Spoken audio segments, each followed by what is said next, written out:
Hello everyone, welcome back. In this video, I'm going to show you how to connect FundingPips to MetaTrader 5 in 2026.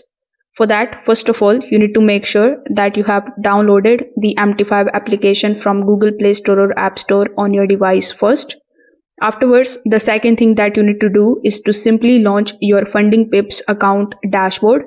There you are going to see the account that you have purchased with them.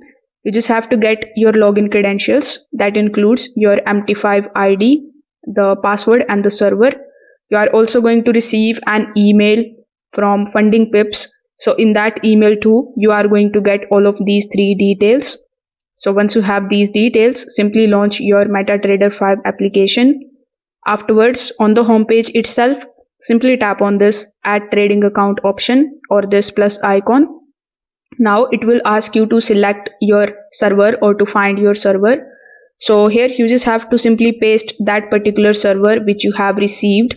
So here, as you can see, when I typed FundingPips, you can see it gave me two results. The first is FundingPips Corp 2 and the second one is FundingPips Corp. So the right server would be in your login credentials. You just have to tap on the right server. After that, simply provide your login ID and your password over here. You don't need to change anything. Then simply tap on the option of login. So this way you will be able to easily connect your FundingPips account to MetaTrader 5 in your mobile in 2026. If this video helped you out, consider subscribing to the channel and liking the video. Thanks for watching.